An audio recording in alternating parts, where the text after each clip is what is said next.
할렐루야. 오늘도 우리 하나님께 모든 영광과 박수를 올려드립니다. 이번 한 주간 하나님은 우리에게 반복되는 실패의 현장을 발바닥으로 밟으라고 말씀하십니다.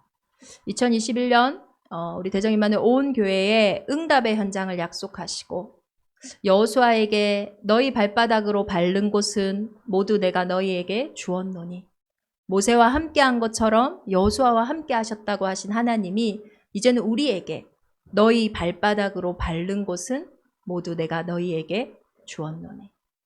여리고와 같은 큰 성도 언약궤 따라가는 그 걸음 속에 무너졌습니다. 이번 한 주간은 우리 인생에 반복되어지는 실패, 잊을만 하면 계속 찾아오는 나의 감정, 과거의 경험들 속에서 정말로 믿음의 발걸음을 내디듬으로 그 현장에서 그럼에도 불구하고 함께 하시는 하나님의 은혜가 확인되어지기를 기도합니다. 원래 제가 말씀의 제목을요, 너무 답답하니까요. 반복되는 실패 참 우리가 너무 알면서도 계속 반복되어지니까 제 마음에 반복되는 실패 거기서 돌아서라! 제가 이렇게 처음에는 지었어요. 그런데 하나님이 마음에 그 반복되는 실패 하고 싶어서 하냐? 그리고 그것이 돌아서고 싶다고 돌아서냐? 그러면 그게 당연히 이미 돌아섰겠죠. 이제는 그 반복되어지는 실패 속에서 그럼에도 불구하고 끝까지 사랑하시고 끝까지 함께 하시는 그 그리스도 예수의 사랑으로 말미암아 이제는 그 실패가 중요한 발판과 축복이 되어지는 응답의 한 주간이 되기를 예수 그리스도의 이름으로 축원합니다. 이 어떤 우화도 아니고 이야기 중에서요. 이제 사단이 사람들의 마음을 빼앗고 무너지게 하는 그런 무기들을 이제 공개하고 판매하는 그런 시장이 있었나 봅니다. 그래서 많은 사람들이 어떻게 어둠이 사단이 사람들을 무너뜨리고 빼앗는지 보려고 거기를 찾아갔어요. 근데 많은 물건들의 가격이 딱 책정되어 있는데 한 물건에는 절대 팔지 않음 이렇게 적혀 있는 거예요. 그래서 왜 절대 팔지 않지? 이렇게 하고 이제 물어봤더니 이 무기는 쓰기만 하면은 다 사람들의 마음을 빼앗고 쓰기만 하면 사람들이 다 실패한다는 거예요. 도대체 무슨 무기인지 물어봤더니 그 무기는 낙심이라는 무기였어요. 우리는 반복되는 실패 속에서 마음이 많이 무너져요. 사실은 그 무너진 마음 속에서 예배하고 무너진 마음 속에서 무언가를 향해 갑니다. 이번 한 주간 그 낙심의 마음이 참된 위로를 받고 회복을 하시기를 기도합니다. 우리 새가족 훈련을 하고 있는데요. 새가족들에게 제가 첫 주 모임 때 물어봤어요. 이제 짧게는 한 몇 개월, 또 길게는 1년 정도 복음을 들은 새가족들에게 복음이 뭔 것 같냐? 로마서 16장 25절에 봤더니 바울은 이렇게 고백했어요. 나의 복음과. 우리가 예수 그리스도의 복음 아는데 바울이 나의 복음과. 그럼 분명히 하나님이 우리에게 준비하신 복음이 있다는 거거든. 내가 만난 예수 그리스도, 나의 하나님이 있다는 거거든. 제가 궁금해서 물어본 거예요. 당신들에게 복음은 뭡니까? 많은 대답이 있었어요. 그런데 제가 인상 깊었던 대답이 처음에는 이 친구가 말을 잘 안 하는 거예요. 그래서 복음이 뭔지 모르나 보다. 제가 이렇게 낙심이 될 뻔했어요. 근데 이 친구가 한참을 생각하다가 얘기를 하는 거예요. 나의 복음은 처음 들었을 때는 위로였다. 이제 그 마음이 딱 오는 거예요. 참 어느 곳에도 위로받지 못한 그 마음이 처음 복음을 들었을 때 위로받았던 거예요. 그리고 나서 나의 복음은 그 다음에는 희망과 소망이었다 이러는 거예요. 위로받는 수준을 넘어서서 무언가를 복음 안에서 꿈을 꾸게 되는 소망을 하게 된 거죠. 낙심된 마음에서 벗어나서 이제는 하나님의 나라의 일을 보게 된 거예요. 그리고 세 번째 말이 제가 힘이었다고 했는지 도전이었다고 했는지 잘 생각이 안 나는 거예요. 메시지 준비하면서 물어볼까 하다가 말았는데 이제는 그 희망과 소망을 지속할 수 있는 어떤 힘이겠죠. 오늘 우리의 반복되는 실패 속에 있는 많은 낙심이 그리스도 예수의 복음을 들음으로 이제는 새로운 걸음을 시작하는 응답이 되기를 기도합니다. 제가 낙심될 때가 있었어요. 언제였냐면 뭔가가 반복될 때 제가 낙심이 됐었어요. 되게 가까운 사람인데 이 가까운 사람을 만나고 다 용서되는데 뭐 이 한 가지가 용서가 안 되는 거예요. 그래서 제가 결혼을 하고 계속 얘기를 했어요. 이거는 좀 아니지 않아? 이러니까 자기도 아니래 그거는. 그래 그건 아니야. 앞으로 안 할게 이러는 거예요. 그래. 좀 이따가 또 하고 있는 거예요. 이건 아니지 않아? 그러니까 맞아 그건 아니야. 안 할게 이러는 거예요. 그래. 또 한참 잊을만 하니 또 하고 있는 거예요. 아니 이거 아니라며 안 한다며. 제가요 어디가 이게 되게 낙심이 됐냐면 아니야 나 사실 이거를 안 하지 못하겠어 라고 얘기를 하면 제가 함께 돕거나 뭔가 이걸 해결할 수 있는 방법을 찾아야 되잖아요. 근데 너무나 당당하게 그래 맞아 그건 아니야 난 안 할게 이렇게 얘기를 했거든요. 그런데 자꾸 그게 반복되어지는 거예요. 그러니 어떤 마음이 드냐면 나를 가지고 노나? 아니 차라리 한다고 하든지 왜 안 한다고 하고 이렇게 하는 걸까? 그러니까 어떤 문제의 실마리를 못 찾겠는 거예요. 내가 이걸 안 하고 싶은데 안 하는 이유를 모르겠다고 얘기를 하든지 안 하려고 하는데 안 된다고 이야기를 하든지 그게 아니라 안 하는 게 맞고 또 안 할 수 있다 이렇게 했는데 그게 자꾸 반복되어지는 거예요. 근데 그때 제가 왜 답답했냐면 이걸 어떻게 해결해 나가야 될지를 모르겠는 거예요. 우리는 반복되는 실패 속에서 왜 낙심이 되냐? 사실은 아이성과 같이요 만만한 문제거든요. 그냥 하면 돼요. 근데 자꾸 이게 잘 안 되는 거예요. 그냥 이 부분에 대해서 해결책을 내가 알고 있는 것 같아요. 그대로 하면 됩니다. 나쁜 습관이면 안 하면 되고 또 내 잘못된 감정이면 그 감정을 안 느끼면 되고 또 뭔가 이런 선택의 문제면 그 선택을 안 하면 돼요. 그런데 자꾸 그게 반복되는 거예요. 우리 아이들에게 왜 화가 납니까? 안 한다고 하고 또 하고 있거든요. 차라리 그걸 못 알아들으면은 내가 잘 설명을 해줄 텐데 그때는 다 알아듣는데요. 근데 또 그러고 있는 거예요. 오늘 아이성과 같은 현장이 그런 현장이에요. 우리 생각으로는 너무 쉬운 현장인 거 있죠. 그냥 하면 되는 문제예요. 그런데 그냥 하면 되는 그 일이 너무 안 되는 겁니다. 오늘날 이 시대가 그렇습니다. 그냥 가정을 이루고 행복하게 잘 살면 됩니다. 그런데 가정을 지키는 것이 너무 힘든 시대예요. 자녀를 낳고 자녀를 그냥 키우면 됩니다. 우리 어른들이 그랬던 것처럼요. 그런데 그 자녀를 낳고 키우는 게 너무 힘든 시대예요.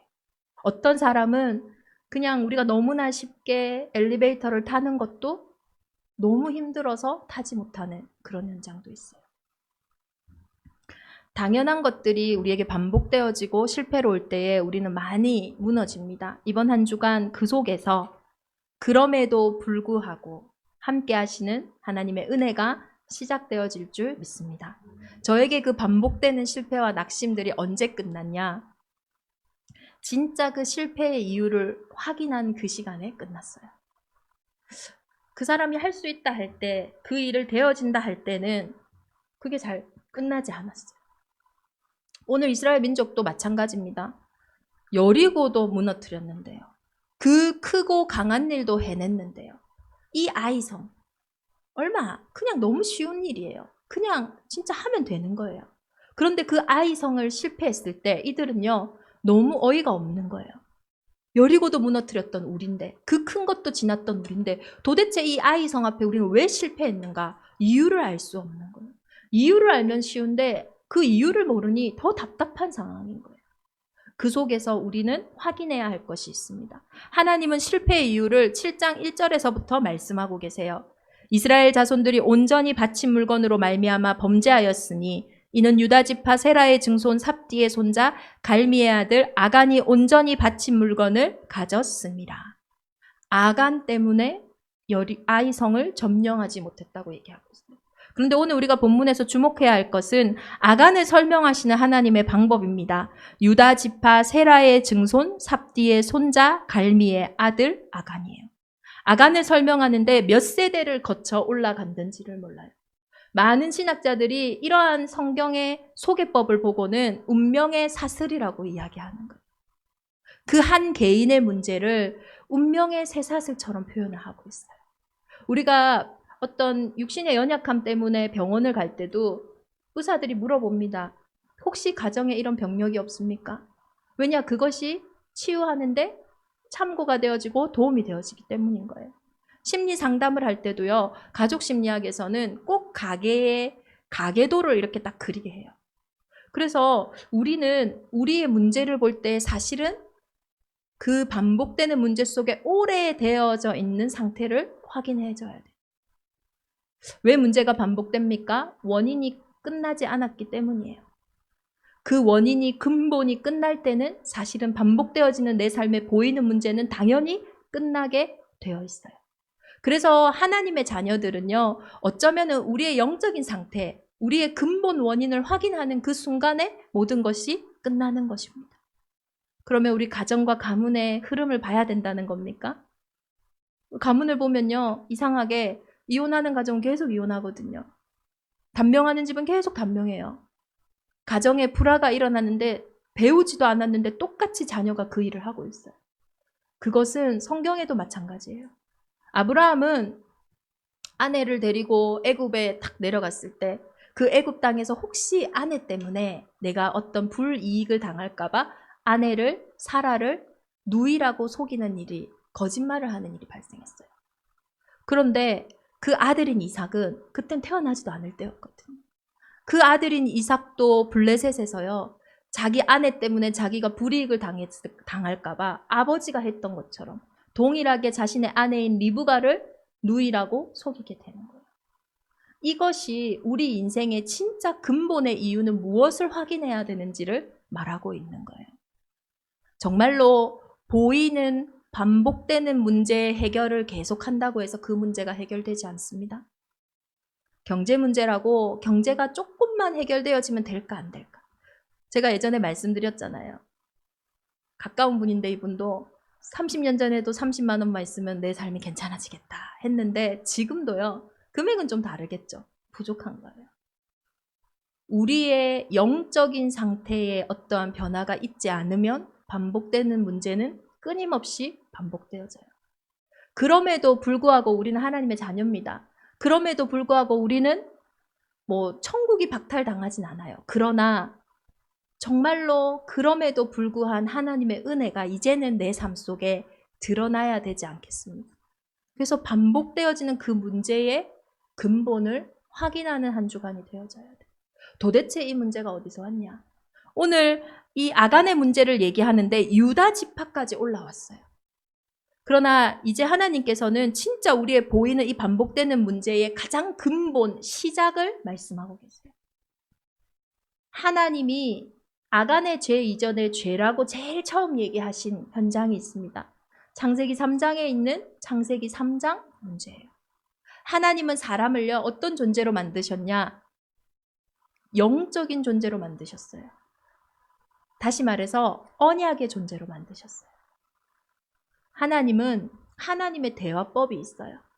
제가 만약에 미국 사람하고 대화를 하려면 제가 영어를 쓰거나 아니면 미국 사람이 저에게 한국어를 쓰거나 우리의 언어를 써야지만 소통이 될 수 있어요.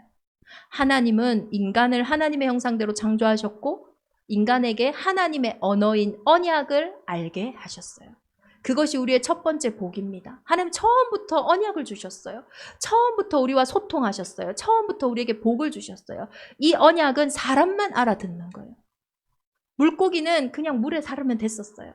그러나 사람에게만 동산 중앙에 있는 나무의 열매는 먹지 마라. 이것을 먹는 날에는 네가 반드시 죽으리라. 이건 행위를 얘기하는 게 아니에요. 언약을 얘기하는 겁니다.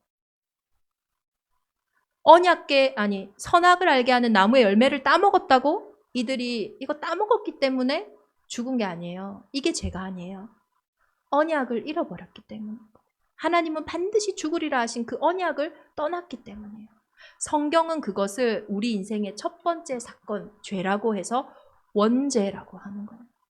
모든 사람이 죄를 범하였음에 하나님의 영광에 이르지 못하더니 죄에 대하여라 함은 너희가 나를 믿지 않는 것이다. 죄를 짓는 자는 마귀에게 속하나니 마귀는 처음부터 범죄하였다. 우리의 반복되는 문제의 근본을 확인하기 위해서는 이 처음 시작된 죄, 처음부터 시작된 인생의 문제의 근원을 확인해야 돼요. 그 근원이 우리의 가정과 가문을 타고 그 근원이 우리의 이 시대와 현장을 타고 지금 나에게 힘든 그 한숨 소리의 이유가 되어졌다라는 거예요. 이것이 발견되어져야, 이것이 끝나야지 반복되는 실패, 그 운명의 사슬은 끝나는 거예요. 아무리 그 반복되는 실패 속에서 마음을 다잡아 보십시오. 또 반복됩니다. 아무리 그 문제 속에서 내가 힘을 놓아 보십시오. 안 됩니다. 정말로 실패의 이유를 확인하셔야 돼요. 확인만 하면 돼요. 어차피 그 문제는 내 힘으로, 내 능으로 해결할 수 있는 문제가 아니에요. 우리가 예수를 믿는 이유는 내가 내 힘으로 해결할 수 있는 문제 때문에 예수님을 믿는 것이 아닙니다. 사람이 도와서 그 도움을 받고 넘어설 수 있는 생각과 마음, 그 문제 때문에 예수를 믿는 게 아니에요. 그 어떤 사람이 도울지라도, 심지어 나의 배우자가 나의 마음을 이해해준다 할지라도 채워지지 않는 그 문제 때문인 것이에요. 그래서 예수를 믿는 이유는 사람이 시작할 수 있는 문제가 아닙니다. 이 근본이 진짜 우리에게 확인되어질 때, 이 실패의 근본이 우리에게 확인되어질 때, 그때야 비로소 우리는 승리의 걸음을 시작할 수 있는 거예요. 정말로 승리의 순서를 회복하셔야 돼요. 여호수아서 7장과 여호수아서 8장은요. 그 아무것도 아닌 것 같은 그 아이성의 실패했던 시작과 승리했던 걸음의 시작이 나와 있습니다. 7장에는 누가 등장하냐? 여호수아가 여리고에서 사람을 베델 동쪽 베다원 곁에 있는 아이로 보내며, 여호수아가 정탐꾼들을 이렇게 뽑아서 아이성에 먼저 보내는 거예요. 아이성을 정탐해봐라. 어떻게 그 성에 그 반복되어지는 문제를 어떻게 해결할까 한번 너희가 알아봐라. 그들이 여호수아에게 돌아와 얘기합니다. 백성들이 다 올라가기에 그 성은 너무나 작습니다. 한 2~3천 명만 보내서 아이성을 정복합시다. 다 보내도 너무 아까우니까, 이 인력 낭비니까 몇 명만 하면 됩니다. 얼마나 객관적입니까? 얼마나 합리적입니까? 얼마나 숫자적으로 확실하냐고요. 세상의 시작, 우리의 시작은 이렇게 보기에는 조금 합리적으로 보여집니다. 군사적으로도 얼마나 이익입니까? 그런데 이 시작은 그 근원을 이길 수 없기에, 그 운명의 쇠사슬을 끊을 수 없기에 그렇게 얕보았던 현장이지만 결국은 처참하게 실패하고 돌아오게 돼요. 이스라엘 민족이 얼마만큼 무너지냐? 마음이 물이 되었다라고 했어요. 그만큼 낙심한 거예요. 도저히 회복할 수 있는 힘이 없는 거예요. 그런데 여호수아서 8장에 그 아이 성을 점령하는 시작을 보십시오. 여기서는 여호수아가 먼저 등장하지 않아요. 여호와께서 여호수아에게 이르시되, 시작 자체가 여호와예요. 여호수아서 여리고성을 돌 때도 마찬가지입니다. 여호와께서 여호수아에게, 순서가 완전히 다른 거예요. 우리의 순서는, 우리의 시작은 절대로 영적인 문제, 영적인 한계, 우리의 운명을 바꿀 수가 없습니다. 정말로 하나님이 시작하시는 그것만이, 그 언약만이 우리의 운명을 뒤바꾸고 우리의 한계를 뒤바꾸고 우리의 걸음을 뒤바꾸는 거예요. 그래서 하나님이 처음부터 다시 말씀하시기 시작한 거예요. 그게 언약이에요. 하나님이 다시 말씀하신 거예요. 창세기 3장 15절에 우리가 범죄하여 하나님을 떠난 그 순간에 다시 처음으로 얘기하셨어요. 여자의 후손이 뱀의 머리를 상하게 할 것이라. 너희의 방법으로는 되지 않는다. 처녀가 잉태하여 아들을 낳으리니 그 이름을 임마누엘이라 하리라. 하나님이신 내가 직접 성령으로 너를 만나러 가겠다. 너희가 근데 알아보도록 내가 십자가에서 너희의 죄의 문제를 다 끝낼게. 그리고 그리스도란 증거로 다시 살아나셔서 부활하셔서 그 부활의 첫 열매, 승리의 첫 열매가 되어줄게. 이게 하나님의 언약의 시작인 거예요. 이게 복음인 거예요. 그래서 이 복음만이 하나님 만나는 유일한 길. 다시 말해서 세상의 방법이 없기 때문에 이 복음만이 세상에서 다른 사람이 절대 해결해 줄 수 없었던 그 반복된 문제를 해결하는 유일한 길이 되고 진리가 되고 생명이 되신 거예요.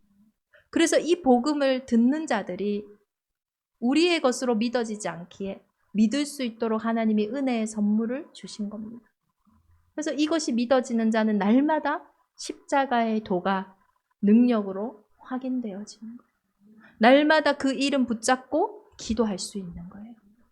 이것이 승리의 순서예요. 내 영혼이 잘됨 같이 내가 범사에 잘되고 강건하기를 내가 원하는. 우리의 영적인 순서는 영적인 세계가 재창조되지 않고는 눈에 보이는 육신 세계는 절대로 재창조되지 않습니다. 우리의 영적인 어떤 하나님 앞에서의 어떤 부족함들, 연약함들이 하나님 앞에서 회복되지 않고는, 그리스도로 확인되지 않고는 눈에 보이는 그것은 해결되지 않아요. 영적인 무능에서 벗어나야 육신의 무능에서도 벗어나는 거예요. 영적인 부함을 얻어야 육신의 부함도 얻는 거예요. 그것이 우리의 근본이에요. 창세기 1장 27절에 하나님이 자기 형상 곧 하나님의 형상대로 우리를 창조하시고, 이 형상이 회복돼야 우리가 받은 복을 가지고 생육하고 번성하고 충만하고 정복하고 다스릴 수 있는, 이 순서를 뒤바꾸는 것이 죄의 권세예요. 이 순서를 지금도 흑암과 혼돈과 공허로 먹음직하고 보암직하고 탐스러운 것으로 속이는 것이 사단의 일입니다. 아간이요, 어떻게 보면 저는 한편으로 이해가 가더라고요. 늘 아간은 광야에서 태어났어요. 뭐 휘하찬란한 그런 정착된 집을 본 적도 없고요. 그 광야길에서 어떤 뭐 공업이 있어서 좋은 옷을 입겠어요. 그런데 이 여리고에서 본 이 신할의 옷은요, 너무나 멋있는 거예요. 여리고 왕이 입었을 범직하다 하더라고요. 온 옷이 금으로, 금실로 다 되어 있다. 우리가 먹음직하고 보암직하고 탐스러운 육신적인 것들 때문에 사실은 영적인 걸 놓치거든요. 그걸 보니까요, 너무 괜찮아 보이는 거예요. 근데 그 한 가지 때문에, 그 순서를 바꾼 한 가지 때문에 개인뿐만 아니라 가정과 이스라엘 전체 공동체에 영향을 주게 된 거예요. 영적인 순서를 회복하는 한 개인을 통하여 아간의 범죄가 실패를 가져왔듯이 이제는 영적인 축복을 회복한 나 한 사람을 통하여 우리 가정과 가문과 이 시대에 하나님의 응답이 시작되어질 줄 믿습니다. 이 성공의 순서를 회복하는 우리 온 교회는 이제는 이 비밀을 지속해야 돼요. 성경에 반복적으로 일어나는 게 뭐냐? 복음 회복했다 싶으면 또 놓쳐요. 그러고 또 노예돼요. 그 속에서 또 복음 회복해요.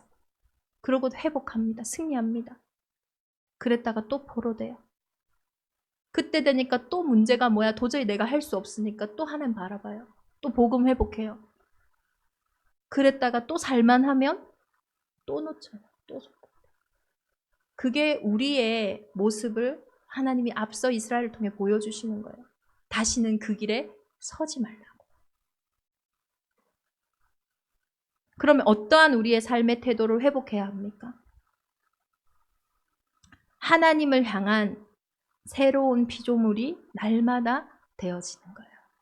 복음은 생명입니다.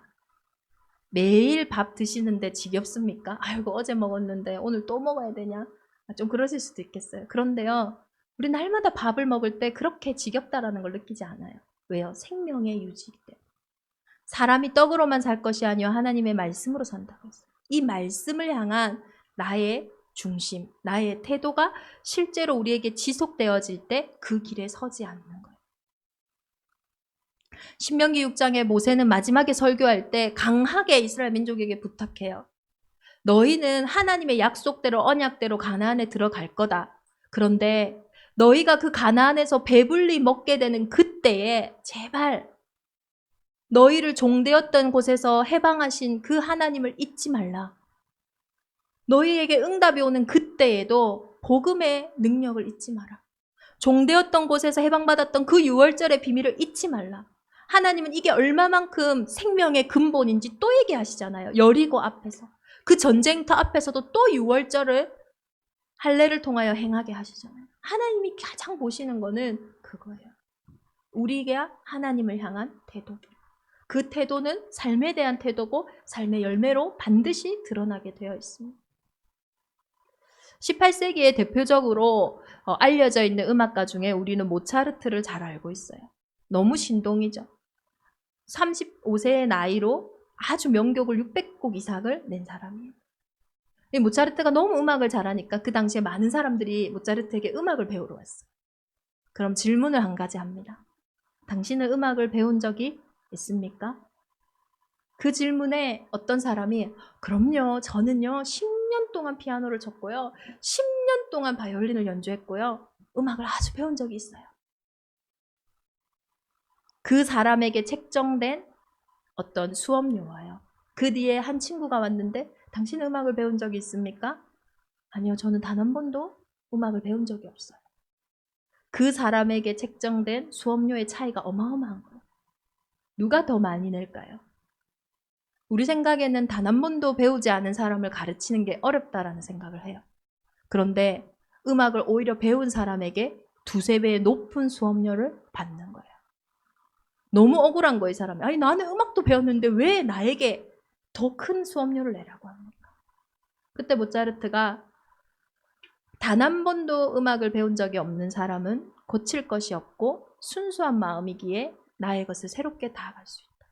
그런데 10년 동안 배웠던 그 사람은 자신이 배운 것, 자신이 아는 것 때문에 새로운 것을 배우는 게 너무 힘들다. 우리에게 지속이 안 되는 이유가 뭡니까?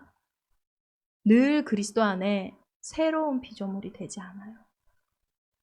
어제 들었던 말씀, 어제 들었던 예배, 매주 드리는 예배. 그 현장은 반복되는 실패를 이길 힘이 없습니다. 날마다 그리스도 안에 새로운 피조물로, 날마다 새 포도주는 새 부대에 담으시는 살아계신 하나님의 능력을 확인하는 우리 온 교회가 되기를 기도합니다. 반복되는 실패 속에 너무나 낙심하셨을 수 있어요. 할 수 없다라고 나도 사실은 넘어서고 싶지만 너무나 이게 오래되었기 때문에 내 마음에 이미 물이 녹은 것처럼 불가능하다고 생각하실 수 있어요. 그곳에 오늘 하나님은 회복의 기회를, 회복의 시간표를 허락하십니다. 이번 한 주간 정말로 그 근본을 확인하고 우리의 영적인 순서를 회복하는 현장들마다 이제는 반복되는 그 문제가 반복되는 승리를 회복해 하는 최고의 정말로 승전가가 되어질 줄 믿습니다. 아간에게 하나님은 끊임없이 회복과 용서의 기회를 주셨어요. 유다 지파부터 그 족속들까지, 그 가족들까지 내려올 때까지 끊임없는 시간표를 허락하셨어요. 그러나 그 시간을 아간은 놓치고 말았어요.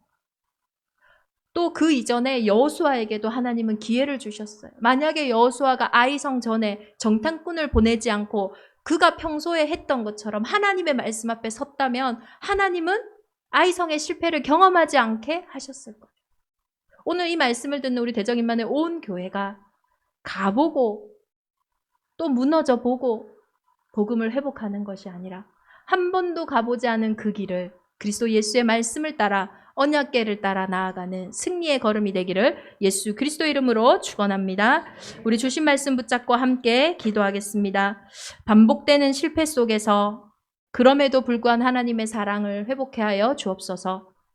너무나 실패했던 예수님을 3번이나 부인했던 베드로이지만 그를 찾아오셔서 한 번도 책망치 아니하시고 네가 나를 사랑하느냐 내 어린 양을 먹이라 하신 그 그리스도의 은혜가 오늘 우리 대정인만의 온 교회에 회복되게 하여 주옵소서. 우리 시간 주신 말씀 붙잡고 기도하겠습니다. 여호와께서 여호수아에게 이르시되 두려워하지 말라 놀라지 말라 군사를 다 거느리고 일어나 아이로 올라가라. 보라 내가 아이 왕과 그의 백성과 그의 성읍과 그의 땅을 다 내 손에 넘겨 주었으니. 아멘. 살아계신 하나님 아버지 감사합니다. 두려워하고 낙심하는 자리에 있지 않게 하시고 이미 내 손에 넘기셨다 하신 그 그리스도의 언약에서 반복되어져 가는 나의 실패를 보는 응답의 한 주간이 되게 하여 주옵소서. 그래서 이제는 아골골짝 빈들에도 아간과 같이 하나님을 떠난 그 현장에도 그 실패 속에 있는 자들에게도 답을 주는 전도 제자로 온 교회를 축복하시고 인도하여 주옵소서. 이번 한 주간 약속하신 성령으로 충만케 하사 그럼에도 불구하고 새 일을 행하시는 하나님의 놀라운 은혜와 역사를 보게 하여 주옵소서. 새로운 우리의 아버지의 영적 상태 속에 정말로 새 가죽 부대 속에 새 포도주가 담기는 응답의 시간이 되게 하여 주옵소서. 오늘도 예물 드렸습니다. 주님, 하나님의 나라가 확장되어지는 예물이 되게 하시고 반복되어지는 실패를 가져다 주는 흑암의 경제가 무너지고 하나님이 준비하신 가나안의 경제, 빛의 경제를 보는 예물이 되게 하여 주옵소서.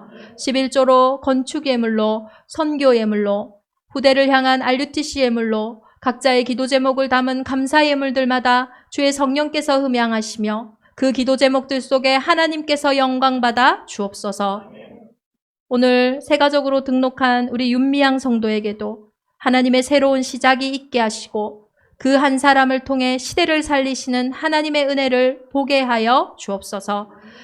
이제는 우리 주 예수 그리스도의 은혜와 하나님의 크신 사랑하심과 성령의 내주인도 역사 교통하심이 제주도와 이 영어 교육도시를 향한 이 시대를 향한 하나님의 소원을 품고 승리할 대정임만의 온 교회 위에 특별히 이 시간 함께 예배하는 우리 후대들 위해 이제로부터 영원토록 함께 계실지어다. 아멘.